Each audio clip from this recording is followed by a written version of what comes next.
Yes, now, bless now. Don't forget the rest now. We're going to continue in with our deep dive on heavy metal. In particular, we're looking at the 60s to the 70's, right? So,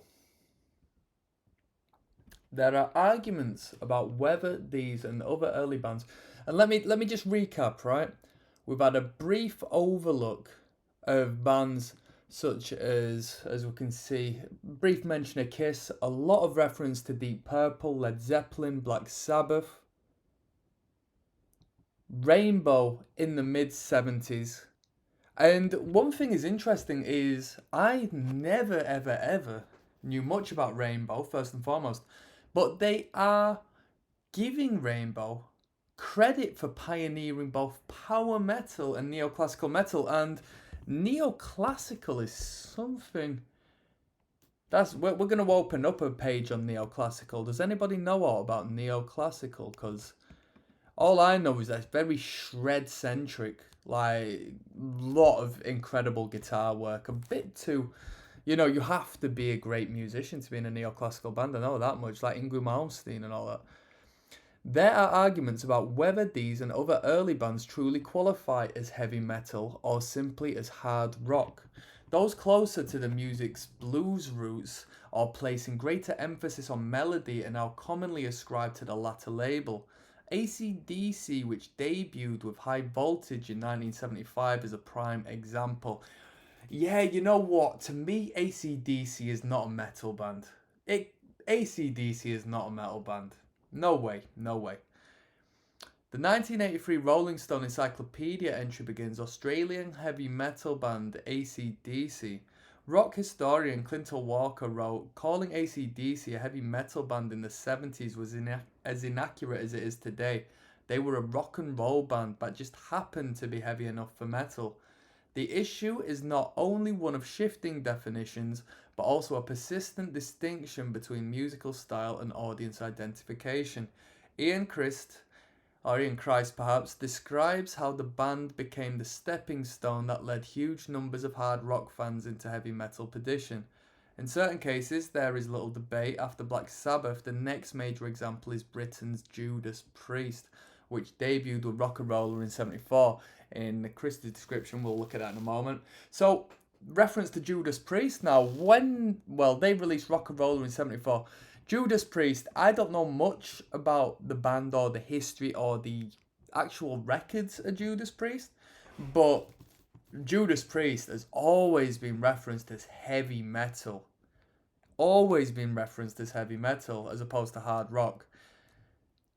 So Christ's description is Black Sabbath's audience was left to scavenge for sounds with similar impact. By the mid 70's, heavy metal aesthetic could be spotted like a mythical beast in the moody bass and complex dual guitars of Thin Lizzy, in the stagecraft of Alice Cooper, in the sizzling guitar and showy vocals of Queen, and in the thundering medieval questions of Rainbow. Judas Priest arrived to unify and amplify these diverse highlights from hard rock's sonic palette. For the first time, heavy metal became a true genre into itself. That's very cool. That's very cool. So let's have a look at what he's put as far as the aesthetic. The moody bass and complex dual guitars of Thin Lizzy. So is it easier to be a heavy metal band if you have two guitars as opposed to one? I suppose as far as the guitar soloing is concerned, and perhaps like harmonized, lead guitar on the riffing and so forth. Stagecraft of Alice Cooper, alright? So we're approaching the actual literal stage aesthetic, the entertainment value. The sizzling guitar and showy vocals of Queen. Queen heavy metal? I know they might have a riff here and there, but what do you think? And in the thundering medieval questions of Rainbow, so obviously referring to Rainbow's lyrical content, conceptual content, but I don't know enough about Rainbow to comment. I've seen the artwork, that's about as much as I know about Rainbow. So, and then it states obviously Judas Priest arrived to unify and amplify these diverse highlights from hard rock sonic palette. And then heavy metal became a true genre into itself. So that would state that he believes that 74, when Priest debuted Rock and Roller, that was when the genre had been established. While Judas Priest did not have a top 40 album in the United States until 1980, for many it was the definitive post-Sabbath heavy metal band.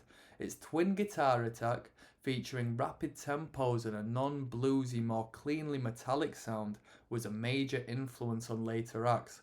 While heavy metal was growing in popularity, most critics were not enamored by the music. Objections were raised to metal's adoption of visual spectacle and other trappings of commercial artifice, but the main offence was its perceived musical and lyrical vacuity. Is that right? Reviewing a Black Sabbath album in the early 70s, Robert Christgau described it as dull and decadent, dim-witted, amoral exploitation. I don't know what he means by that, but it is what it is. And the next section has a great title to it. It just simply states mainstream, late 70's and 1980's. And we've got reference to punk rock emerging in the mid 1970's.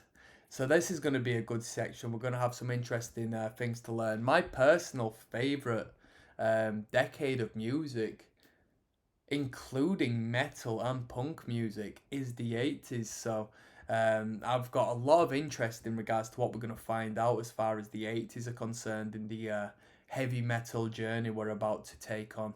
I'll see you there, people.